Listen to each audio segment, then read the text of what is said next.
Art was the first career I abandoned because I recognized that everyone around me in the schools where I was studying art were better than I was.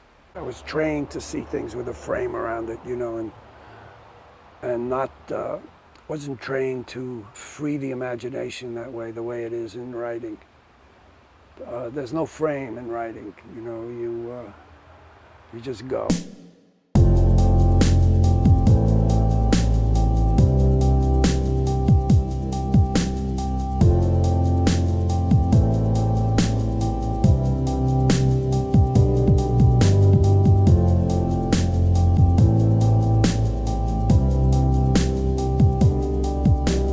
In high school, I took all the art courses, and then before I graduated, there was a citywide competition for scholarships to the Art Students League. And a friend of mine at the high school and I won them, and so we went to the Art Students League after graduation.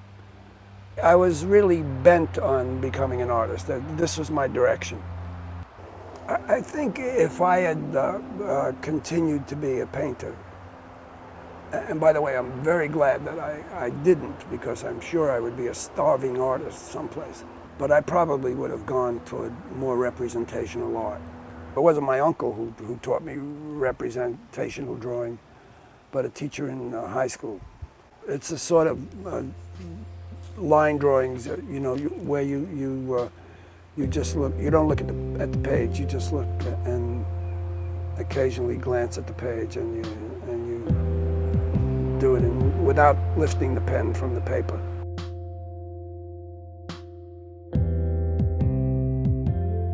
When I started this, I was trying to make it really the notebook of an art student who is obsessed with this girl that he's just met, can't get her out of his mind, so that whereas he's taking notes all throughout on Jan van Eyck and Jerome Bosch, is it pronounced?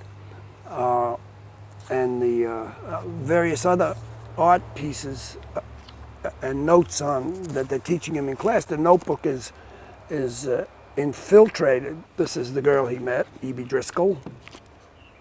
And these I always liked. I don't know why. We used to, and this is what I meant about it being almost cartoonish.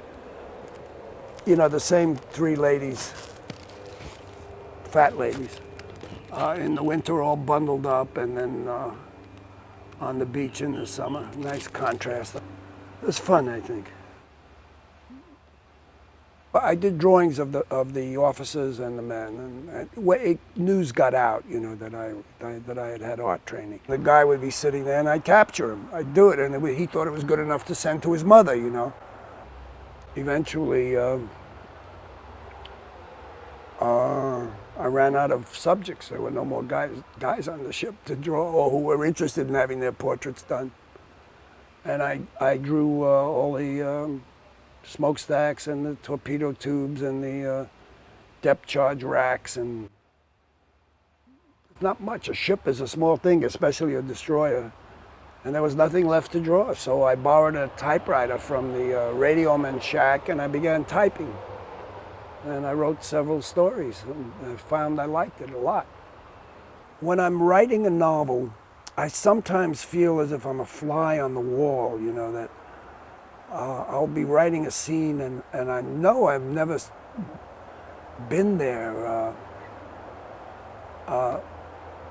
in that particular place with these particular people, but it seems as I'm writing the scenes, if I'm eavesdropping on something that actually is happening or has happened, and I know it hasn't. I mean, I know it's, but I really will feel as if I'm recording it, rather than inventing it. I'm recording it. And I try to make it as real as I possibly can. If it's cold, I try to make it so that the characters are freezing. And I don't know if you can do that in a painting. I've never seen a painting that made me shiver because it was cold. But even if I had gone the whole 9 yards with art, I don't think I would be able to do it as well. I don't think I would be able to capture life in a bottle the way I do in the writing.